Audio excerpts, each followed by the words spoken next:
Welcome to She Speaks, Voices of Empowerment. I'm Anne-Marie. And I'm Shantae, and we're thrilled to have you join us on this incredible journey.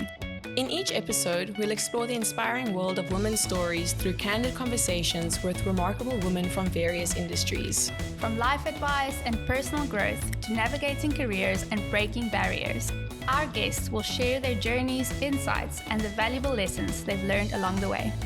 So whether you're looking for motivation, practical advice, or just a good dose of inspiration, She Speaks is your go-to podcast for celebrating the strength and resilience of women everywhere.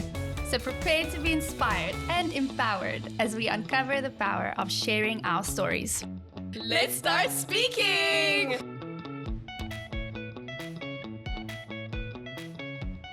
Can we dive into the C word? The C word! We spoke a little bit about the myths of bulking up, but creatine is usually marketed more towards men. Yes. Can you tell us about what you find in the world of fitness? Yeah, your What professional opinion. What's the hype around creatine for women? Yes. Okay. And the myths. So Some there's a women are lot of scared. studies recently on creatine. I mean, we could talk the whole day about it, but in short, creatine feeds your muscle. Your body actually produces creatine. It's part of your body, but we don't produce enough. And as women, we even produce less than men do. And that's why it's so important to get that creatine. It doesn't matter what creatine, they're all the same. So it's not necessarily only this brand or only that. Creatine is creatine. 5 milligrams of creatine a day. So it's like if you imagine a little bag of water and it's sagging, and then you put a little bit of air in and that bag just blows up. That's what creatine does. So it feeds your muscle, it makes it strong. So initially people think I'm bulking, but you're not actually bulking. You're creating a healthy muscle. That's what you're creating. So in essence, you won't be putting on any body fat or fat. And throw away the scale. Yes, I'm also very aware, but more of late I've gone more about how my clothes fit, how I look to myself, than what about what the scale says. So yes, you might gonna pick up 1 kilogram, if that. But it's going to be muscle. It's not your muscle is healthier. It's not about you're not picking up fat. Besides that, creatine has shown that it increases or it helps promote, as we get older, we lose muscle mass, bone density. It helps that. It helps signs of depression. I've had women on creatine now that says, you know what, that foggy menopause brain, it's not there anymore. You know, I just feel like I can function better with it. I can think clearer. So there's so many benefits of creatine in the long run, and that, you know, we used to have a loading phase and then you stop, and that's why, because some people say, but it makes me bloated. That's how we used to do. We used to load, and then, okay, now you must stop for 2 weeks because, you know, it's a steroid. You can't do that. And then you're experiencing, because you're getting your system up and down, and that's when you experience bloating or this or that. So it's very important to use it over a long period. Your granny can use it. It's not just when you train. Every single morning when you wake up, drink creatine.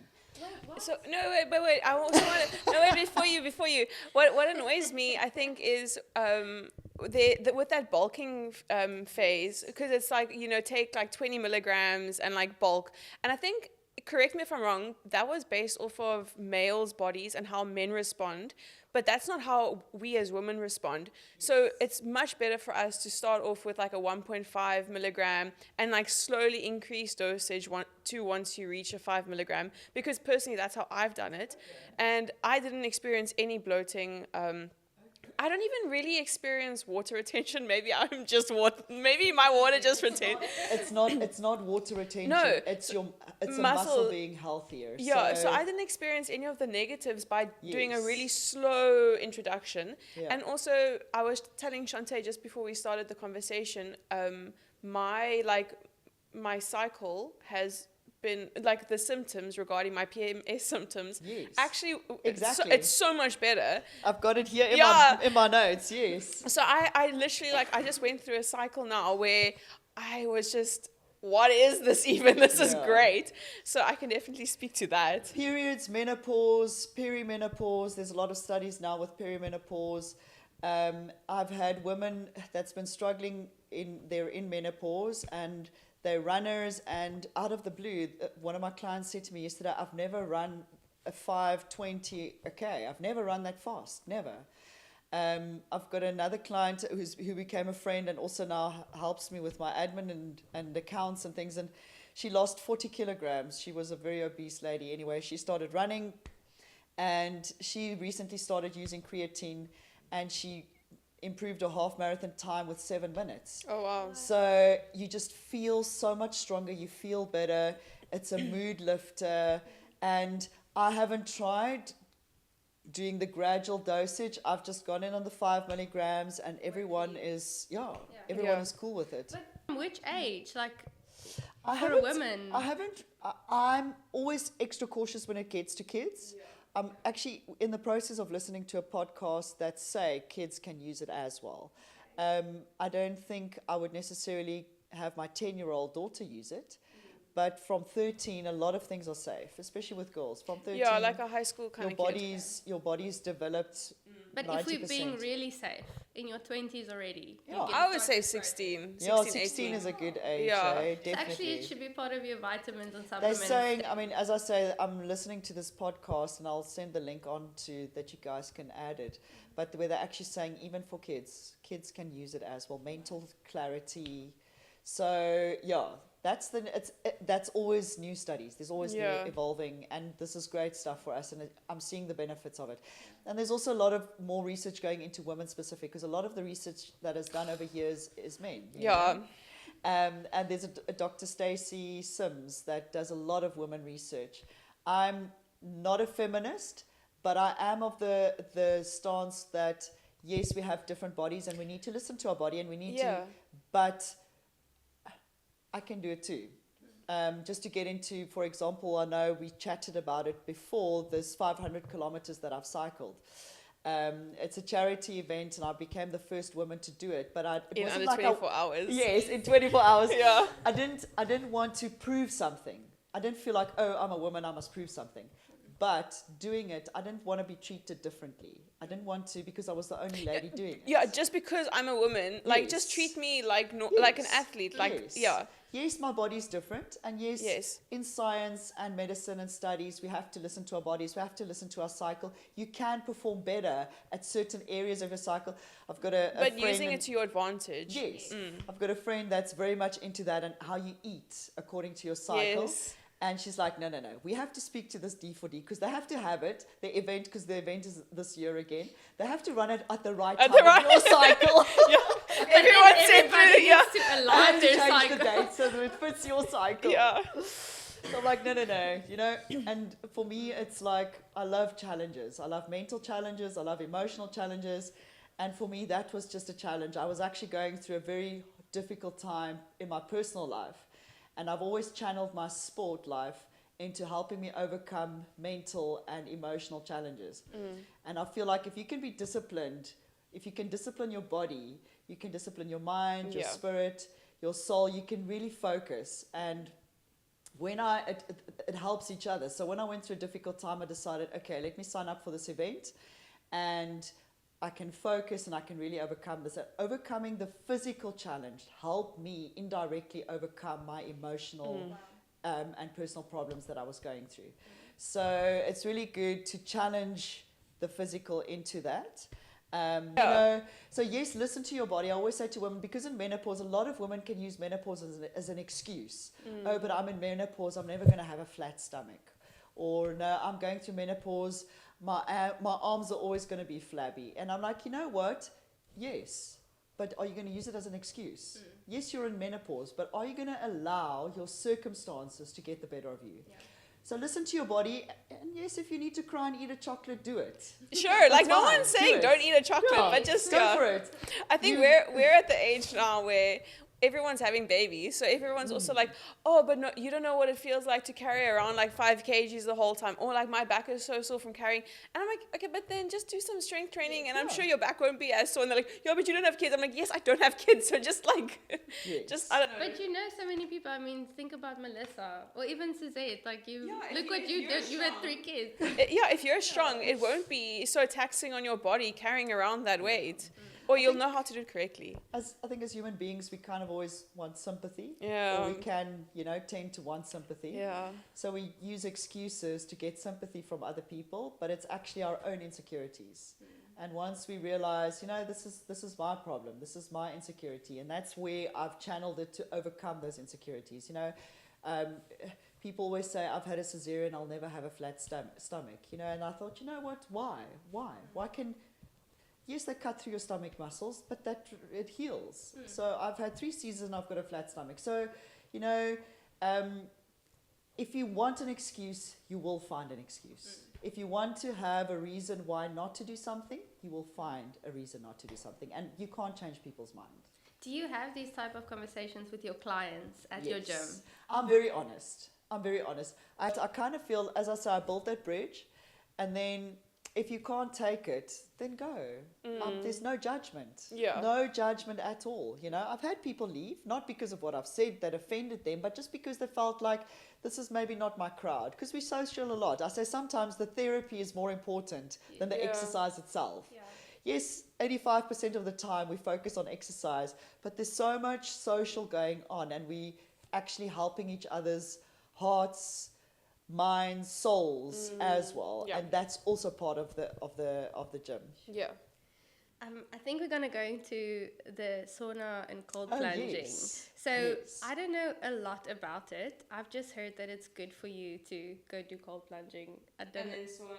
Yes. Yes. Can you explain to us why Okay. should anyone introduce that into their Yes. routine? I want to know why I should introduce it. I'm listening. Wow, I can tell you a lot about that. Out of personal experience, there's a lot of research, and there's always things changing. It's like first coffee is bad for you, then coffee is good for you, then chocolate is bad for you, then no, cocoa is good for you. So there's always things change. I will tell you what my experience has been. Let's first say, okay, so research says the sauna is more important than the cold plunge for ladies. A lot of ladies are very happy to hear this. Yes. They're saying that sauna Even does me, more. I'm like, yeah. I'm also, I don't even swim in summer.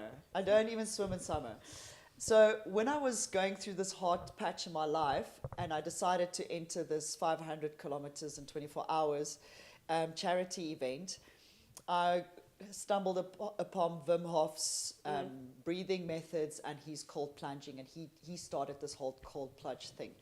And he had this 30-day challenge where you do it every morning for 30 days. And I thought, this is going to be the best mental training for me. I don't know what it's going to do physically, but I know mentally, cycling 500 kilometers in 24 hours is probably going to be the hardest thing I've ever done in my life. I need to prepare myself mentally for this, because no woman's ever finished it, and I'm not going to be that woman that gives up. So I'm going to do whatever I need to do to make sure I finish the 500 kilometers. So I started this 30-day challenge just in my bath at home. It was in the middle of winter. It was storming, freezing. But 5 o'clock in the morning, I would get into a cold bath. Oh my word. And I would sit there for 6 minutes. What did I see? So, Stars.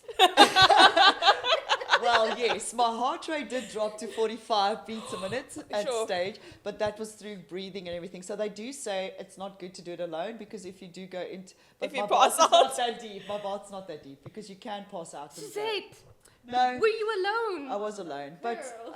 the She's bath alive. is not that... Clearly. So, so your blood pressure can drop, especially if you're going from sauna. So the how you actually do it is through the sauna first. So Fjord Plunge, that's right next to my gym, has got a nice little sauna that looks like a wine barrel. So you sit in this little wine barrel. So you sauna for 15 to 20 minutes, and then you do the cold plunge. So that extreme hot and cold is what your body needs to create that increased blood flow, circulation. So when we do stage races for cycling, for example, you do it after every day. So for example, if I did a 3-day stage race, after day 1, I would do 2 minutes cold, 2 minutes warm, 2 minutes cold, 2 minutes warm, and you do that for 6 cycles. So the hot, cold increases blood circulation. So that's when, if you have an injury, ice pack, hot pack, ice pack, hot pack, 10 minutes, 10 minutes. The first 24 hours is crucial. And then the next, when you're done with day 1, you think my legs are not going to survive day 2. And then you wake up the next morning and it feels like you've never cycled the day before. Wow. So that hot, cold really does work. Research has shown that it's a very, very good antidepressant. It's the most depressing thing to get into the bath, but when you get out, it's almost like you just feel better. Yeah. So it is the best natural antidepressant. It's very good for cellulite. We all want to freeze our fat. Oh. So Okay. I'm listening. I haven't been listening up until this point. Now I'm listening. Now I'm listening. I could eat a chocolate every day, and I lost weight, but I was cycling as well. So I'm not going to say cold plunge, you're going to lose weight. No. You have to do other things as well. But it does speed up your metabolism. So if you jump into that cold bath in the morning, I couldn't do the shower thing because I don't like the water falling on me the whole time. I want to sit dead still. Yeah. So the water around me needs to get warm because I can't move. So it does help cellulite, the blood circulation, antidepressant. So the chocolate thing. Yeah. So you because you got that extreme cold, your body now needs to produce get the core temperature up again. So that makes your metabolism work faster. So, and they say it actually, that duration is really long. Recent studies that it lasts. Recent studies have shown, though, that women don't need to go that cold. Okay. Amazing news. I know, but is Yeah. it not just comfortable? The studies don't show that it's not good. Yeah, there's no negative. They're just saying that from 12 degrees, so our baths from Fjord next door to me, they go between 4 and 7 degrees. Sure. You know what? It's much better to go with someone because I did this 30-day challenge at 5 o'clock in the morning for 30 days. I stopped using arthritis medication. So it's really good for inflammation in the body. So arthritis is inflammation. So there's so many benefits of the cold plunge. They're saying that research shows that women don't need to go colder than 12. It's not detrimental, but you don't have to go colder than 12 degrees. And you only need about 2 or 3 minutes at a time. You don't necessarily need a lot, but I would suggest then doing it at least 3 times a week, you know. I don't think the benefits of doing it once a week is great enough. Is this something you've introduced into your life as an ongoing thing? No. No, okay. I can't. But I think to get back also just to the cardiovascular elements of it, I know doing endurance sports, your heart, if you don't do endurance sports like a normal person, your heart doesn't actually work as much. It's a muscle. It's a muscle. But your heart doesn't work as much. But once you introduce the hot to cold to back to hot, back to cold, Yes. because of the blood flow that's happening, your heart actually needs to pump harder to make sure that your blood goes to your extremities at a much quicker rate. So it's actually also really good for your heart and for your heart health to have your heart work out. Because unless you're like a crazy extreme endurance athlete, we don't have our hearts working, or we don't work out our hearts like that. So I think that for me is also like the nice little extra addition. Definitely. It definitely does. Your heart does work. They don't advise it for heart patients. Oh, yeah.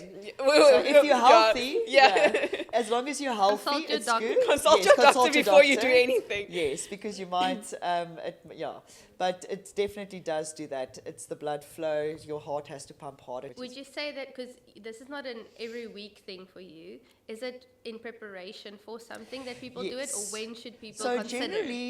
Generally, I don't like getting cold. But with this body scan, I also realized, I guess, which is a nice thing, I have less body fat than I thought I had. And that's maybe why I get so cold. So it kind of it helped me to be a little bit more gentle on myself because, you're always harder on yourself. Yes. But I knew I wasn't in bad shape, but I didn't realize how little body fat I actually had. And as women, we need more body fat than what men need. So I don't like getting cold as a person. So for me personally, I would do it more as mental training. If I'm preparing for an event. I was about to say, so would you do it leading up to this year's Leading 500? up to 500, I would do it again. I probably won't do, because research has also shown that you don't need to do it every day. 3 or 4 times a week is sufficient. So that was like, I'll take that one. Definitely. You don't need to go that long or every day. But if you can do it, that's why old people swim in the sea. I know that, like Summer, those sunrise. Yeah. There's a group in Hermanus, like every single Yeah. morning they go swim. But Yeah, you know, yeah. you are on your way to that journey. I know. I was about to say, would this In help for 50 years' time. No. Would this help for someone training for triathlon? Oh, yeah. I don't like swimming. I don't like cold water, but The wetsuit, yes. the wetsuit's quite nice because Yeah, you don't I feel. used to surf, so I've been there, and I'm too old for that now. Making excuses. Yes, I'm making that. That'll use it as an excuse. So I would say generally yes, because it fights depression, it fights inflammation. If you can incorporate it 2 or 3 times a week as a lifestyle, definitely. And also, I feel like it would just boost your immunity. It does boost your immune system. That's also studies. Studies have shown. I'm glad you mentioned that, because I did this in the middle of winter. I didn't get sick at all. What? Nothing. Yeah. Not once. My Maybe kids we got shoulda- sick. Maybe we should have done this before. Yeah. Yeah. My And kids Marie and I didn't got get sick like last week. We were both at a wedding. Yeah. And I think we danced too hard. We did. We went all That's- out. We danced too hard. And the other thing is alcohol. I cut out alcohol completely. So because alcohol also lowers your immune system. So in preparation for an event. We were very sober when we danced this hard. I was just like, We don't need that for No, dancing. you don't need it. No, But we that's do good. go a little bit crazy. but we went crazy. Yeah, we Okay. did the bazooka. Have you? No, what's the bazooka? It's our party trick. You'll have to show us. You'll have to show us. But yeah, you would for any other person, you would say, okay, speak to your doctor, but consider Yes, doing it maybe definitely. every week. It's Yeah, definitely just worth as a incorporating. lifestyle. Yes, yeah, Okay. definitely. Are there any last tips that you would like to leave with the listeners, or just give them some bits of advice other than joining you? You know, get moving. Get moving. If you have nothing, it's not an excuse. Squat, lunge, push up, core. That's the 4 things. That's my go-to. Squats, lunges, push-ups, and core stomach crunches. Yeah. That's all you need. You don't need anything spectacular. You can do 15 minutes a day. Yes, you have knee issues. Yes, you have squats that struggle with knees. You have to, it will be advisable to speak to someone just to make sure your posture is correct, but you don't need to join a gym. You don't need weights. You can do it by yourself. And often I hear people saying, oh, I've got knee issues. 90% of the time they're overweight. And that's why they have knee issues. And then I'm honest, like I said before, the advice I give when people come to me and they say, I don't know if I can do squats, if they knew. They're like, I don't know, I have knee issues. And I say it in a kind way. And I just say, you know what? If you could lose 5 or 10 kilograms, you'll realize how much less pressure you're putting on your knees. When I had my knee surgery, the doctor said to me, by walking, you put 400% of your body weight on that leg. Just walking. Every step you take is 400% of your body weight. So the lighter you are, the less pressure you are putting on your joints, knees, ankles, wherever. So people don't like to hear it, but when people say to me, you know what, I'm really struggling with my knees, what do I do? I'll have to be honest and say to you, listen, I think you need to lose 5 or 10 kilograms and you'll feel the difference. So yes, you'll have, but you need to learn to overcome those problems. Standing up from a chair. There's basic ways of squatting and lunging. A lunge, there are 4 variations of different lunges. So you start with option 1, then move on to option 2, then until you're actually doing a full lunge. So that's where you might need me. You need someone to actually just advise you. But in general, you don't need a gym. You don't need weights. All you need to do is start moving. If it means walking around the block, if it takes you an hour to walk around the block, walk around the block. Just start moving. That for me is why I said move with Suz, because you need to move. And that's what I tell my clients. Sometimes we do challenging workouts and I say to them, you know what? If you can't do the compound movement, do one. Just move. Keep moving. And also, I think social media has made it more accessible because anyone can follow your channel. And like you know, you also show movements. You show perform it like this, or this is an exercise that I've been doing. Maybe you can incorporate it. So, exactly. So I try to. Currently, I'm not, but I try to put out 1 or 2 workouts a week of 5 exercises, and then I do different ones and say, for this workout you only need 1 set of dumbbells. For this workout, if you have a bosu, you can use a bosu. If you have a plate, use a plate. If you have nothing, use this. And I've got people, for example, girls that come when they're not on the yachts, and they come and train with me, and then when they go on the yachts, they go to the my social media, and the exercises are there. Yeah. The big thing is that you have to have the discipline to do it by yourself. And unfortunately, most of our population do not have the discipline to do it by themselves, which I'm glad for, because that gives me a job. If everyone was disciplined, they would do it by themselves and they won't need me. But you can. Don't use it as an excuse. I can't afford a gym. I can't. You just have to start moving. Yeah. Thank you so much. Thank you so much for joining us. We really appreciate it. I really love this. I'd love to come again, because I need to be accountable as well to people. Hey, you know? look at that. I have so many people that feel they're accountable to me, and I'm like, if I put myself out there, people are going to want to ask and We'll say... ask you if did you undertrain or did you... You overtrain? Yes, Did you definitely. keep your mind right? Yes. I Thank need you that so much. accountability, so thank you. Yay! Bye. Bye.